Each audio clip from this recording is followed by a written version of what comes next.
De todo, muy buenos días con todos los presentes. Primero, agradecerles infinitamente por su estancia, tanto a los estudiantes como a los invitados. Sé que su tiempo es más que valioso. Este día resulta ser muy importante para nosotros como representantes de la universidad, nuestra casa de estudios, la Universidad César Vallejo. Me presento para los que no me conocen, mi nombre es Eric Alessandro Meléndez Castillo. Cumpliré la función de maestro de ceremonia y a la vez como moderador. Sin más preámbulos, demos inicio a este gran webinar filosófico denominado La ética, el pilar fundamental para el buen desarrollo profesional. Daremos inicio a las exposiciones, así que déjenos darle la bienvenida al primer grupo, el grupo número 1. Gracias.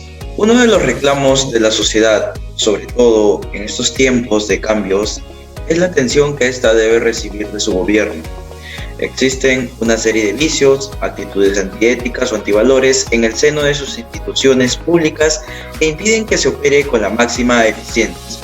Esta situación ha generado que las demandas ciudadanas hayan rebasado la capacidad de respuesta de los gobiernos y que instituciones públicas sean vistas como lentas, ineficaces e ineficientes, lo que a su vez genera que la ciudadanía pierda la confianza. Quien les habla es Martín Emilio Guamantuma Salcedo, estudiante y representante del tema a detallar, que es la ética profesional en la gestión pública, implementación de un sistema ético integral del Perú. Como bien hemos escuchado el tema, debemos tener en cuenta qué significa la ética profesional, la cual consideramos que es una ciencia normativa que estudia los derechos, deberes, obligaciones y facultades de las personas que trabajan en virtud de la sociedad. La razón por la que la ética es un instrumento necesario en la política y en la administración pública radica en que está orientada a las acciones humanas en cada acto que ésta realice y tiene un fundamento o una justificación en ella. Cuando los hombres públicos, por ejemplo, se acompañan de una filosofía en esta disciplina, actúan bajo el autocontrol al ser responsables de su conducta.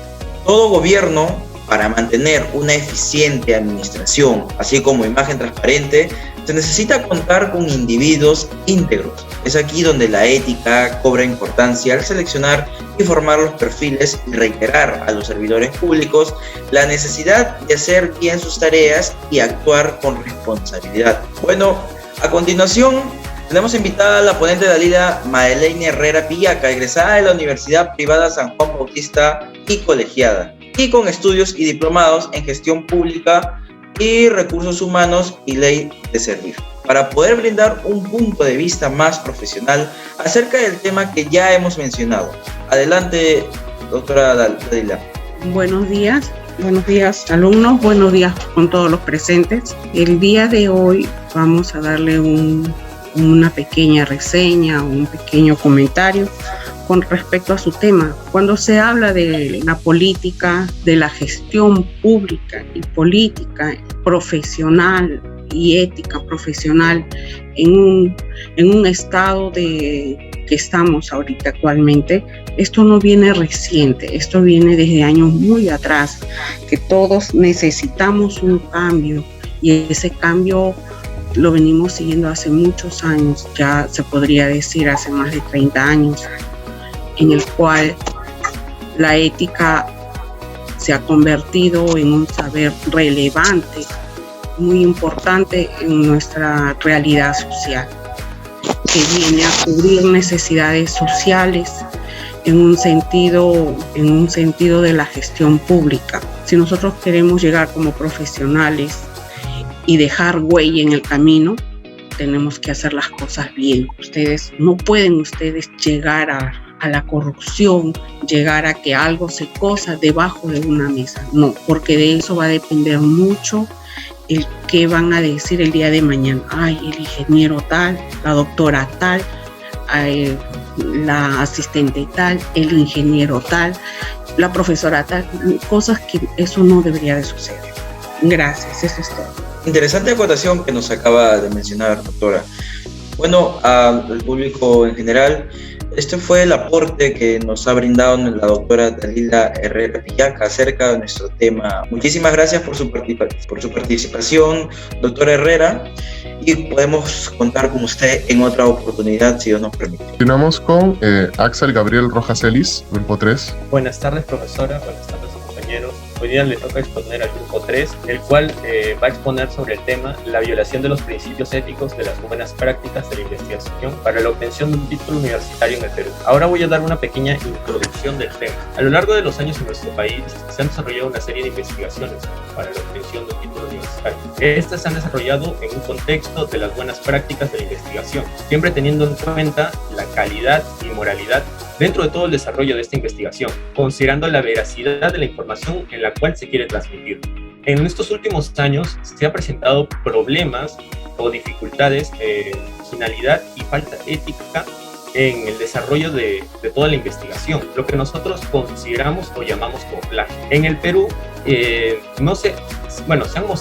han evidenciado casos recientes de este tipo de problemas. Y, por ejemplo, recientemente hemos visto que los medios de comunicación han evidenciado y han acusado de plagio a la tesis del presidente Pedro Castillo y de su esposa, la primera dama, Lilia Paredes, los cuales se les ha acusado de copiar páginas completas de un artículo académico de la profesora de Costa Rica y del profesor Edmundo Arévalo de la Universidad Mayor de San Marcos. Los expertos sostienen sobre este tema que ambas investigaciones no cumplen con los estándares y mucho menos con los criterios de originalidad, ética, integridad, siendo consideradas con ambas investigaciones como un fraude académico. Hoy día vamos a contar con el apoyo del licenciado Julio, el cual tiene tantos artículos como tesis publicados en diferentes revistas, tanto nacionales como internacionales, y su apoyo nos va a servir de mucha ayuda. Es licenciado en psicología.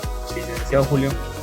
Buen día con todos. Importante este tema que se estaba mencionando, ¿no? Que es acerca de lo que es la ética dentro de las investigaciones y, las buenas prácticas de investigación. Entonces, se habló de dos temas muy importantes, justo acaban de mencionar, que es en función a la conciencia que tiene la persona que está incurriendo en el hecho de que en el hecho de la mala práctica de investigación, en realidad, ¿no? Este estado de conciencia es importante porque, a pesar de que exista o no exista conciencia de que está realizando una mala práctica, igual se está incurriendo en lo que es el mal funcionamiento o un mal accionar, éticamente hablando, con respecto a lo que es las normas investigativas. Ya que, si bien, por un lado, una persona puede no tener conciencia de que está realizando accionar incorrecto en función a estas prácticas investigativas, de igual forma incurre en el hecho de que, como estudiante, como profesional o como futuro profesional, se tiene que tener cierto criterio y juicio al momento de realizar algún tipo de investigación o algún tipo de accionar, en realidad, que incurre en el campo de acción que éste se desarrolla. Entonces, al no tener en cuenta estas normativas, o también por el hecho de que la universidad, el centro de estudios, incurre también en la posibilidad de que no sabe desarrollar a sus estudiantes, no sabe implementar estos recursos a sus estudiantes, entonces estamos hablando de estas faltas en cuanto a lo que es la formación profesional de los estudiantes, ¿no? Y muy importante porque hemos visto a lo largo de nuestra historia como peruanos que existe muchas dificultades, muchas falencias en cuanto a los funcionarios que ejercen un cargo de poder dentro de nuestro gobierno, por ejemplo, ¿no? O dentro, no solo del gobierno, quizás puede ser de los hospitales a los que llevamos a nuestras familias, los centros educativos donde estudian nuestros hijos, nuestros primos, nuestros familiares, etcétera, etcétera, etcétera. Entonces, es importante que este tipo de prácticas investigativas sean desarrolladas de forma correcta, porque al optar por el camino más fácil, es donde los estudiantes, es donde los profesionales incurren a este mal accionar, a esta mala práctica ética, que no solo se va a quedar estático dentro de lo que es la investigación, sino que puede incurrir y puede extrapolarse a otros campos, a otras acciones que desarrolla el profesional como tal. Entonces es importante poder enseñar estas buenas prácticas éticas. Muchas gracias. Ok, muchas gracias por su respuesta. Eso sería todo de nuestra parte. Espero que la exposición les haya sido mucho de su agrado. Muchas gracias. Seguimos con el grupo 4. Bien, muy buenos días con todos. Mi nombre es Merly Galvez. Es un grato para mí dirigirme a todos ustedes y poder saludarlos en este evento pues que es tan importante para nosotros, el cual vamos a presentar un tema muy interesante en la actualidad, que es, como pueden observar en la pantalla, que es la vocación y compromiso del profesional actual. Buenos días, primero agradecer a todos los presentes por su asistencia. A continuación les detallaré más sobre el tema antes mencionado por nuestra moderadora. Si bien es cierto, día a día el ámbito laboral nos muestra que son más las personas que se encuentran ejerciendo profesiones no deseadas. ¿Qué quiere decir esto? Bueno, esto quiere decir que estas personas ejercen profesiones incompatibles con sus preferencias personales, sus habilidades e incluso sus verdaderas capacidades. Pero, ¿por qué sucede esto? ¿Cuál es la diferencia entre tener vocación para hacer o hacer algo y hacerlo por conveniencia o por presión social? Cuando hablamos de vocación profesional, nos referimos al deseo que tiene cada persona de desempeñarse en un área cualquiera, porque le gusta y no por un hecho de conveniencia. Como todos sabemos, lamentablemente, muchas veces los padres o el entorno cercano se oponen a determinadas carreras que son muy subestimadas con el mito de que no tienen una gran demanda por parte del mercado laboral. Es así que con frecuencia el mundo adulto frustra verdaderas vocaciones y posibilidades de servicio social al oponerse a carreras como el arte, la literatura, la historia, las matemáticas, el teatro, entre otras. Bueno, para poder profundizar más en nuestro tema es necesario saber lo que es tener vocación. Para poder entrar en un mejor contexto sobre lo que significa tener vocación y compromiso profesional, les presentaré el siguiente caso. Mari Martínez es una enfermera de profesión. Para Mari, ser enfermera significa tener amor hacia las personas, tener compromiso y vocación de servicio. Ella nos menciona que ser enfermero es el reflejo de lo que uno es como persona y que a través de esta profesión se aporta para superar brechas sociales en el acceso a la salud. Su amor por esta profesión fue inspirado por su mamá, quien no pudo estudiar enfermería, pero agradecemos la participación de la señorita Judith, pues espero que la información proporcionada sea de gran utilidad para todos ustedes. Ahora sí, vamos a presentar a nuestra invitada especial. Ella es la licenciada Ana Rosa. Ella es licenciada en la carrera profesional de psicología, es egresada de la Universidad Privada del Norte. Realiza constantemente lo que son voluntariados internacionales en países como Brasil, Colombia y Estados Unidos. También se desempeña en lo que es la rama de psicología organizacional. Se ha ganado un diplomado en selección del personal y actualmente pues ella labora en lo que es el área de reclutamiento y selección de personal en la empresa G4S Perusac. Con ética profesional, con lo que se basa uno mismo, lo que tiene que mantener por ser un profesional, en este caso en psicología. Tú tienes tu propia ética y moral y sin eso no vas a poder ser un buen profesional. Si uno no tiene vocación, no quisiera o no tendría ganas o no amaría lo que hace, entonces no rendirías lo que tienes que rendir para un trabajo, no tendrías las ganas de desempeñarte en lo que has estudiado y sin vocación es solamente un trabajo de día a día, no es algo que tú ames, no es algo que te apasione. El compromiso hacia el trabajo es tú misma plantarte tus metas, o sea, tú tienes que establecer tus metas. Según tus metas, tú misma vas a empeñarte a aumentar tu compromiso porque vas a querer establecer y llegar a cada una de tus propias metas porque te vas a sentir bien, te vas a sentir satisfecha. Algo que podría agregar, justamente con lo que estábamos hablando de vocación, es que los jóvenes se conozcan, que ellos mismos se pregunten, ¿no? ¿Para qué soy bueno? ¿Qué cosas o qué actividades me gustan? ¿En dónde he sacado mayores calificaciones? Enfóquense en eso, no solamente en cuánto voy a ganar más adelante o porque la mamá o el papá le dicen no, estudia ingeniería porque vas a ganar muchísimo más, porque llegas a la carrera, no les llega a gustar, entonces cabe muchas veces que se queden solamente a mitad de carrera y no está mal que dentro de la carrera donde están digan no, esto no es para mí, porque eso es un punto, eso está bien porque es que se han conocido, ya saben que esas actividades no les gustan y no está mal cambiarse y ver lo que verdaderamente te gusta, ¿no? Siempre está bien escoger una carrera por vocación, porque para ti no va a ser algo que más adelante cuando trabajes te pese o te fastidie, sino va a ser algo que amas y te apasiona hacer. Muchas gracias. Ahora sí me despido, les agradezco a todas las personas por este momento. Muchas gracias. Eso sería todo. Continuamos con el grupo número 5. Como lo mencioné anteriormente, el equipo se eligió el tema de la corrupción policial en el Perú. ¿Por qué vamos a tocar el tema de la corrupción policial? Sabemos que el Perú ya de por sí es un país lleno de corrupción, pero ¿en qué nos afecta específicamente la corrupción policial? La corrupción, como sabemos, es un fenómeno que afecta la gobernabilidad del país y la confianza de las instituciones y de los derechos de las personas. Se supone que las personas que nos deben de cuidar, en este caso la policía, están cometiendo hechos ilícitos, como por ejemplo los que manejamos carro, los que tenemos conocimiento con carros, o tenemos conocido, hemos pasado por situaciones que a veces vas y no cometes ninguna falta o se te acerca un policía y quiere cobrarte una coima, quiere solucionarlo cobrando una coima. Es muy conocido y eso es lamentable para el Perú. El actor Ramírez nos dice que existe confianza hacia los policías debido a que ellos registran abuso de autoridad, sobre todo inmoralidad en las prácticas cotidianas. Y como ya lo había mencionado, pues lamentablemente la gente ya perdió esa confianza que debería de tener las autoridades.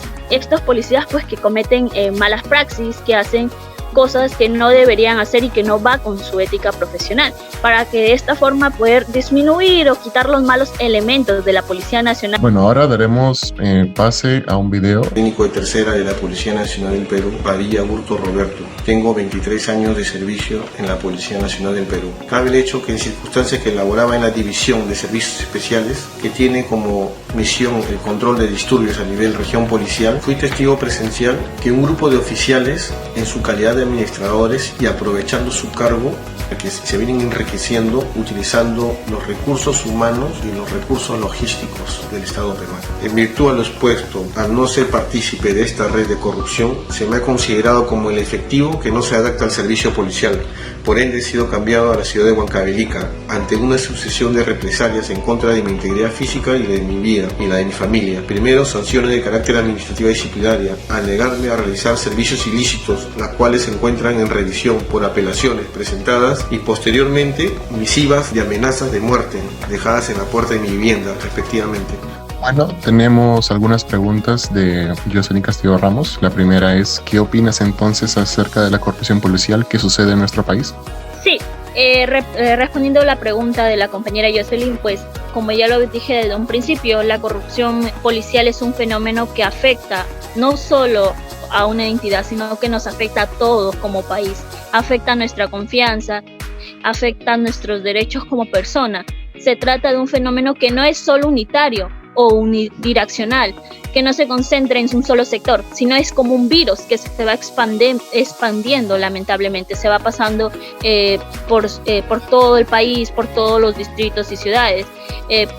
Lamentablemente pues tiene diferentes formas y manera de aparecer en diferentes escenarios sociales, políticos y económicos. Como reflexión final sobre nuestro tema, podemos decir que es de trascendental importancia que los jóvenes participen en el aporte de políticas públicas, puesto que tienen otra perspectiva de la vida y a comparación de las medidas de solución que se han venido adaptando, tales como políticas penales, estas no han obtenido resultados eficaces, y al ser ellos el futuro del país es conveniente que sean los principales actores en la generación de un país no corrupto, puesto que lo gobernarán en un futuro. Agradecer a nuestro ponente, el suboficial Padilla Burto Roberto. Continuamos con el grupo 2. Ruli Salazar Soto, por favor. Un momento, por favor. Gracias por el pase, compañero. En esta ocasión yo voy a ser la moderadora del grupo 2. Muy buenos días. Es para mí un gran honor estar presente en esta reunión.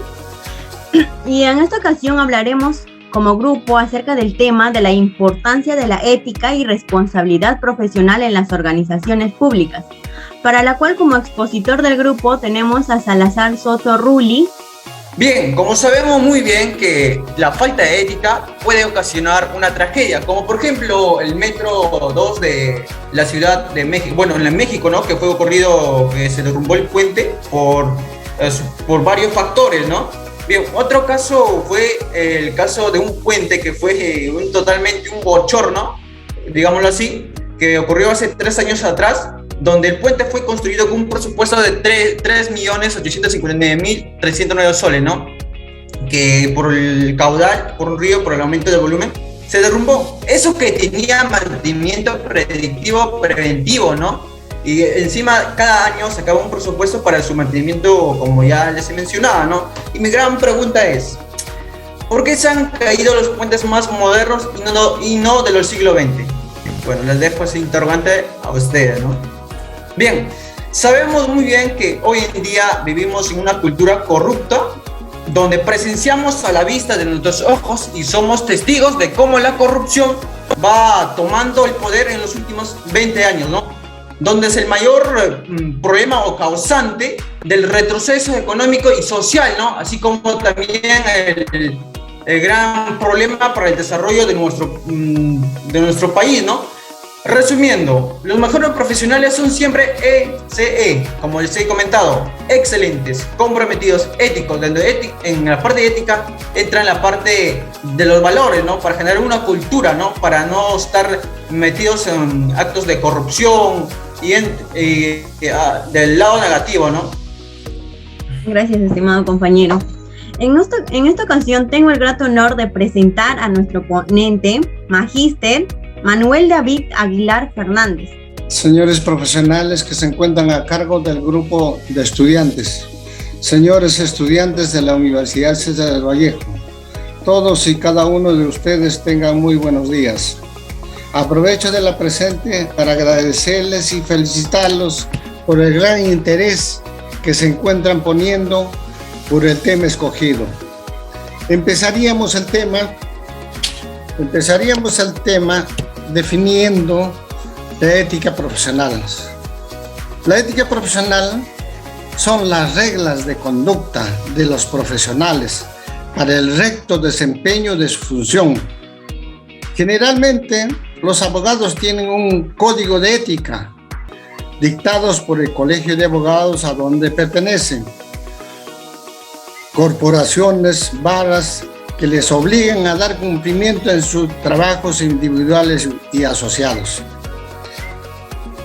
La ética profesional es un conjunto de normas y valores, comportamientos y pautas de actuación que los profesionales de un determinado sector deben respetar durante el ejercicio profesional. Se encuentran encaminados a fomentar las buenas prácticas laborales en armonía social.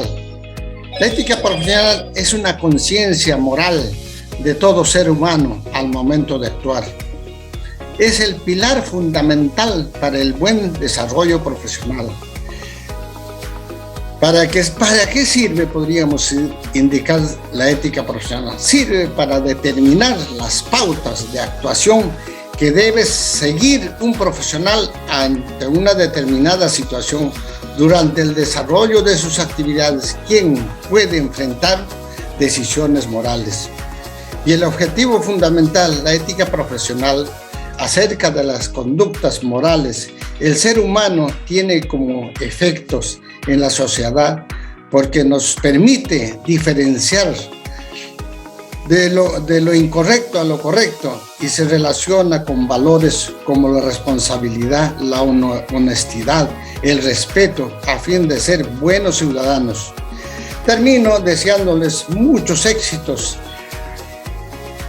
hacerles conocer que cuando una persona, un estudiante quiere lograr sus objetivos, lo logra, lo hace.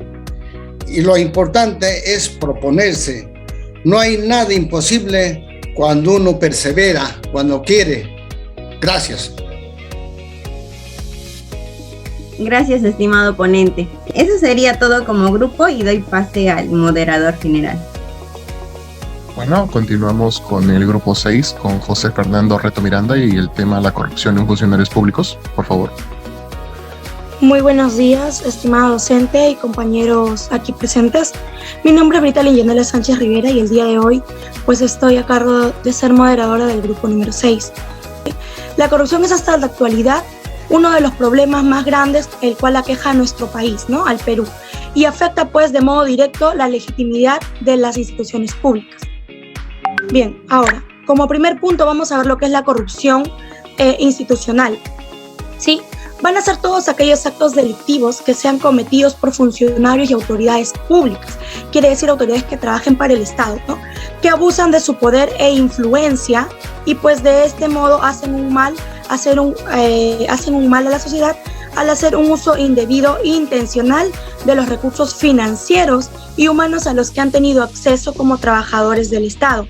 Ahora, poniendo por encima de sus intereses personales y los de sus allegados, así para conseguir una ventaja ilegítima general de forma secreta y privada. El término opuesto a lo que sería corrupción política es la transparencia, ¿no? Ahora, vamos a citar aquí a un autor, quien va a ser Hernández Gómez, quien nos menciona que la corrupción se va a definir como toda violación o acto desviado de cualquier naturaleza con fines económicos o no, ocasionada pues por la acción o la omisión de los deberes institucionales de quien debía procurar la realización de los fines, asimismo de la administración pública, y en su lugar pues va a impedir, retardar o dificultar que dicho proceso se vaya a llevar a cabo, ¿no? Por la conveniencia de ellos. Pues de esto podemos decir, ¿no?, que se puede hablar del nivel de corrupción o de transparencia de un Estado legítimo. Ahora bien, vamos a darle pase a nuestro ponente. Para el día de hoy tenemos acompañándonos como ponente al señor William II Luis Bulnes Cervantes, el cual en la actualidad se desempeña como asesor notarial. Ante todo, muy buenos días a todos los presentes, habiendo escuchado acá al grupo, ¿no?, en relación a este tema que es de muy grande amplitud, ¿no?, relacionado a la corrupción de funcionarios públicos, ¿no? Para nosotros poder hablar sobre la corrupción de funcionarios públicos tenemos que tener dos puntos. Uno, se debe generar lo que es la corrupción, que es una problemática que según la Ictos es la más grande que se está dando en el Perú, aparte de la inseguridad ciudadana, ¿ya? El origen de la corrupción se está dando desde ya, según el historiador Alfonso Quirós, ya mucho tiempo. Por ejemplo, ¿no?, él nos menciona desde que la corrupción llega acá al Perú desde la llegada de los españoles. Francisco Pizarro llegó acá al Perú en los años 1525, 1528 y ya se plasmó acá en 1535, ¿no?, en Lima.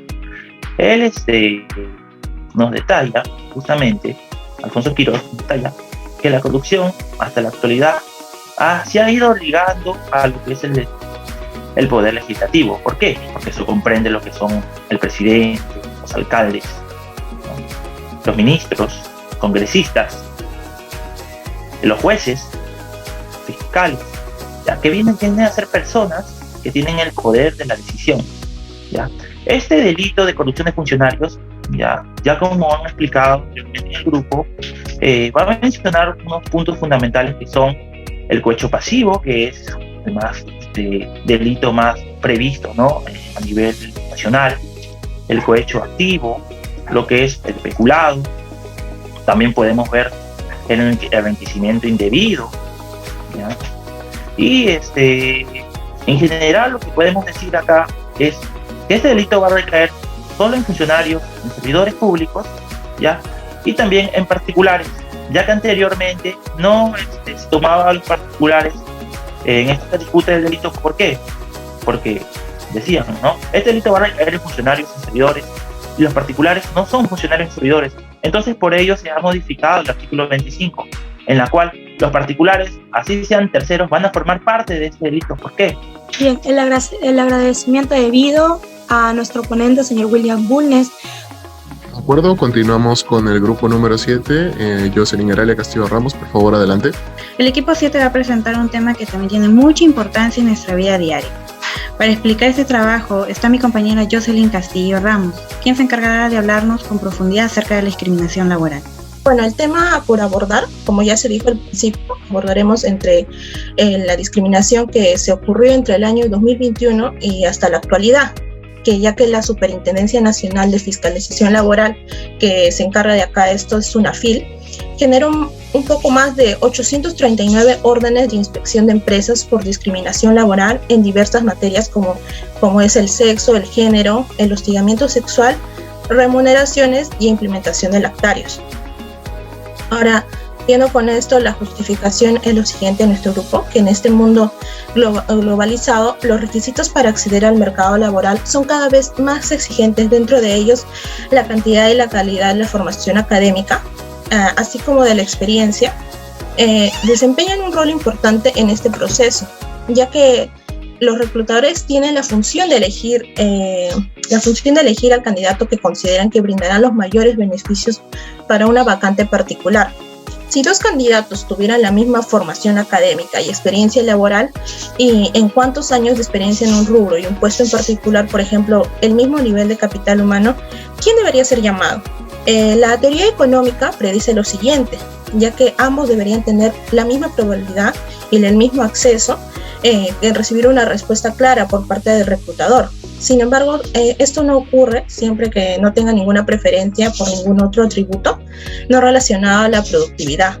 Sin embargo, en la realidad esto no ocurre, ya que, como lo reportan Galarza y Yamada en el 2012, para el caso de Lima Metropolitana, dichos autores encuentran que una persona de raza blanca recibe casi el doble de llamadas que otra persona que no cuenta con esas características que los reclutadores prefieren, que los candidatos varones, y además de eso, que los candidatos varones a veces son un poco más preferidos que las mujeres. Pero ¿por qué se produce esto? ¿Qué grado de desigualdad existe? ¿Y cuáles son los grupos que se ven más afectados con este tipo de prácticas? Los estudios para los cuales existe la evidencia de esta práctica son básicamente dos, ya que es la población laboral femenina y las personas de escasos recursos, que son discriminados sobre la base de su origen social o socioeconómico. ¿Y cuáles son los principales motivos para discriminar? Ya que hay varias posibilidades. Una de ellas es que los empleadores no solo toman en cuenta el desempeño esperado que tiene su candidato, sino que además de esto tienen una inclinación de origen social o cultura por los postulantes, ya que, como se mencionó antes, prefieren una persona de raza blanca o no de raza mestiza o de raza quechua cuando tienen esos parámetros. ¿Y en qué niveles se da más importancia el aspecto físico, por dar un ejemplo? Bueno, esto va a depender mucho, bastante del tipo de trabajo. Por ejemplo, hay empleos en los que la apariencia física es demasiado importante, pues, ¿no? Es el caso de los vendedores, o como vendedores ambulantes. O yéndose a un extremo, también los modelos, que eso es muy importante. Pero hay otros cargos en los que estos puntos deberían ser irrelevantes, como es el caso opuesto de técnicos, o donde la productividad sea medible, cuantificable. La discriminación es un problema que afecta gravemente a nosotros, y de acuerdo a un reciente estudio de la consultora Mercer, el Perú es el país con mayor brecha social en Latinoamérica, ya que el ingreso promedio de las mujeres es un único en más de 1.197 y el de los hombres es 1.797. A pesar de haber mayor cantidad de mujeres a nivel nacional del total de la población económica ocupada del país, más son mujeres que hombres. Estas relaciones desiguales constituyen un obstáculo para el logro de la sociedad y genera altos costos en la economía. Sabiendo esto, nos pasamos a los objetivos, que acá serían los objetivos generales y específicos. En los generales tenemos que lograr que los espectadores tomen conciencia sobre la discriminación laboral en Lima en el año 2021, mientras que en los específicos nosotros queremos realizar un análisis del sector laboral actual para poder formular una hipótesis de las posibles causas, como también queremos analizar las consecuencias que produce la discriminación en el ámbito laboral en los ciudadanos del año 2021. Y por último también queremos brindar una serie de propuestas para poder evitar la propagación de la discriminación en el ámbito laboral. Ahora, siguiendo con esto, las consecuencias penales. ¿Es la discriminación laboral un delito? Pues claramente que sí, ya que en el artículo 323, desde el año 2000, en el Perú los actos de discriminación configuran un delito de conformidad en el artículo 323 del Código Penal. Sin embargo, en sus 20 años de vigencia, son pocas las sentencias en la actualidad, que en la calidad de cosa juzgada, en las que se aplica ese tipo penal, pues, ¿no? Ya que se debería proteger el bien jurídico de igualdad a los trabajadores y su derecho a no ser discriminados. Si el empleado consiente la acción discriminatoria y mantiene el mismo derecho de reclama por la vía jurídica administrativa, el empresario puede cometer la infracción de forma directa, indirecta, activa o por omisión. Y para ser sancionado debe ser el mismo responsable que generó la desigualdad y la mantuvo después de la sanción administrativa. Por otro lado, estos derechos son aplicables tanto a los empleados públicos, ya que en el artículo 323, como se mencionó, acá se debería reprimir con pena privativa de libertad no menor de 2 ni mayor de 3 años, y también tendría que hacer una prestación de servicios a la comunidad de 70 a 120 jornadas. Un caso reciente que queremos poner acá en las consecuencias penales es el caso de Visa Choquecondo, que ilustra esta problemática, pues, ¿no? Se puede hacer referencia al archivamiento que se llevó a cabo en la Fiscalía Provincial Penal de Junta respecto a la denuncia discriminatoria por el caso de Visa, como ya se dijo, en febrero de 2020, ya que cuando la agraviada laboraba en su centro de trabajo, que se ve acá, desempeñaba sus funciones, fue víctima de agresiones recibido por la señora Alatrista, ya que tanto de forma verbal o física la atacó, por lo cual se presentó una denuncia, pero por discriminaciones y lesiones leves. ¿Pero qué hizo la Fiscalía? Pese a que se cuenta con medidas aprobatorias suficientes que acreditaban, porque había videos, había evidencia, no se cumplió lo que se esperaba, ya que lo pusieron como un delito menor, que no cumpliría con los elementos de tipo penal. Debido a esta gran cobertura mediática, ya que no solo estuvo en presencia de videos, sino también a través de las redes sociales o distintos medios de comunicación, diversas instituciones competencias en la materia. Sin embargo, esto es solo un ejemplo de los numerosos casos archivados en la base del desconocimiento de las conductas, ya que hay varios casos de discriminación que no están puestos en videos, pero mucha gente lo sufre, como es el caso de la señora Visa Choquecondo. Este caso fue archivado, nuevamente lo volvieron a abrir, pero hasta ahora no hay justicia para la señora que lamentablemente sufrió un caso de discriminación laboral. Muy bien, compañera, gracias. Nuestro equipo 7 concluye con la exposición. Muchas gracias por su atención. De acuerdo, continuamos con el último grupo, el grupo 8, Juan Emilia Quinto Beteta. Por favor, adelante. Tengan todos ustedes muy buenos días. Somos el grupo 8. Hoy nos toca exponer, hemos traído este tema para ustedes, que es la ética profesional en el ámbito de la salud. Hola, ¿qué tal, Emilia? Mucho gusto y muchas gracias por la invitación.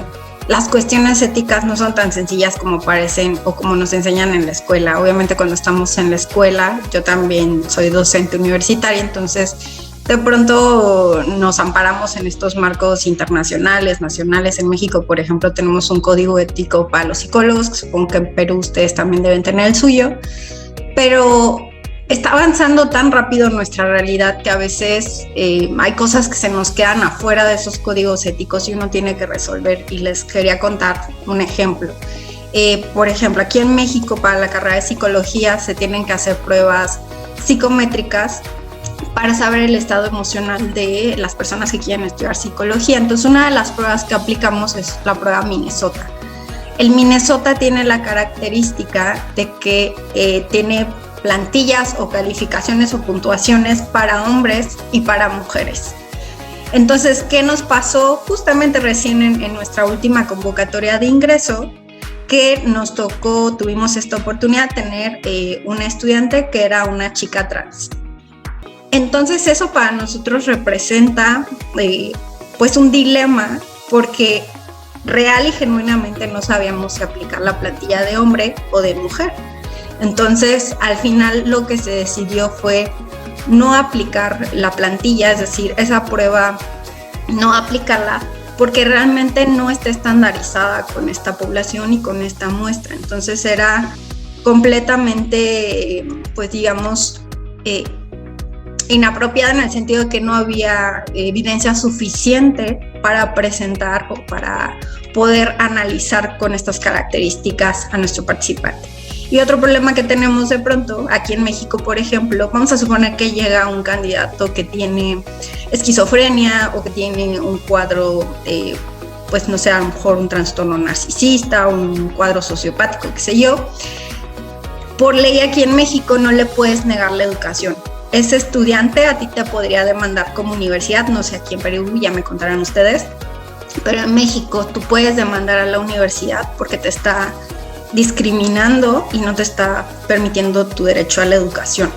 Sin embargo, obviamente es una cuestión pues que al menos nos tenemos que cuestionar de cómo vamos a ser proveedores de salud mental cuando pronto a veces nosotros no tenemos esa salud mental. Y de hecho en alguna ocasión nos pasó que tuvimos una estudiante que tuvo un episodio psicótico. Entonces decíamos, bueno, ¿qué pasaría si de pronto pues ya en el ejercicio de la profesión pues estás tú con tu terapeuta en plena sesión y tiene un episodio psicótico tu terapeuta, ¿no? Entonces aquí más que decir esto es lo correcto, esto es lo incorrecto, es más bien que entendamos que de pronto, pues, en la realidad la ética no es como en el librito, o sea, a veces las decisiones no son tan sencillas y además estas decisiones tienen implicaciones legales, así que a veces nuestro marco legal es muy importante, aunque nosotros no seamos abogados, porque nuestras decisiones éticas a veces tienen consecuencias legales, entonces pues tú puedes estar o no de acuerdo en algo, pero siempre este marco legal va a ser importante, pues porque si no nos metemos ahí ya en cuestiones legales. Y bueno, otro problema que tenemos aquí en México, por ejemplo, es la regulación de prestación de servicios de salud mental. ¿Eso qué quiere decir? Que no sé, igual si les pase allá, pero tenemos mucho problema de estas cuestiones del coaching y de gente que de pronto estudia un curso de 6 meses y se sale a dar terapia cuando obviamente pues no tienen la formación adecuada. Sin embargo, pues aquí la verdad es que no está tan regulado como debería, a pesar de que contamos con algo que se llama cédula profesional, que se supone que es un registro a nivel nacional de los profesionistas que tenemos el perfil para prestar ciertos servicios, pues la gente no tiene la cultura de revisar que su terapeuta o que su prestador de servicio de salud mental pues sea una persona que cuenta con su cédula profesional. Entonces, ¿qué pasa? Que de pronto pues terminan ahí en cuestiones con personas que terminan haciendo cosas que se consideran que no son científicas, a lo mejor unas flores de Bach o cuestiones que en realidad no le van a servir a la persona porque no tienen un fundamento científico. Y esa es otra, que basemos también, seguramente se los habrán dicho en sus clases, pero esta cuestión de basar nuestras intervenciones en la evidencia, ya sea psicología basada en evidencia, medicina basada en evidencia, enfermería basada en evidencia, y entender que esa parte es importante, que nos preparemos para atender pues los casos que nos van a llegar. Es muy importante, porque yo siempre les digo, para mí la ética es lo que haces cuando nadie te ve. Efectivamente, si tú haces trampa, si tú, por ejemplo, en psicología de pronto les dejamos evaluar pacientes, aplicar pruebas y no sé qué, y algunos de pronto dicen, bueno, voy a hacer trampa y la voy a hacer yo. Efectivamente, como maestro a lo mejor nunca nos vamos a enterar cuando nos hacen trampa, cuando pagan un trabajo final, cuando hacen alguna cuestión que no es ética como esta. Pero el punto es ese, que la ética es eso que haces cuando nadie te ve. A lo mejor nadie se va a enterar que compraste ese trabajo, que hiciste trampa. Sí, probablemente nadie se entere, pero ese no es el punto. El punto es que tú sabes que estás haciendo trampa y que sabes que estás teniendo conductas que no son éticas. Entonces, esa parte de comprometerse con su formación, chicos, de tener un ejercicio ético, no porque los vayan a cachar, no porque vaya a tener consecuencias, no porque les vayan a quitar su licencia, sino por el gusto de hacer las cosas bien y por el gusto de hacer un ejercicio profesional y hacer un ejercicio ético. Y esta parte es muy, muy importante, no importa cuál sea la profesión que ustedes ejerzan. No sé si tengan alguna pregunta, Emilia. Sí, Erika, muchas gracias. Las preguntas las vamos a realizar después, porque quiero pasar a la voz a la siguiente ponente. Por favor, David, ¿esta diapositiva? Exacto. Ahora seguimos con Ana Ferreira, nuestra ponente desde Paraguay. Anita, te cedo la palabra. Y así es como hemos llegado al final de esta reunión, de este gran webinar filosófico. Agradecer sobremanera a todas las personas presentes que nos han podido acompañar en esta reunión. Fue un honor para mí, los coordinadores, haber conducido y hacer posible este congreso. Nosotros nos despedimos y será hasta una próxima oportunidad. Tengan buenos días y gracias.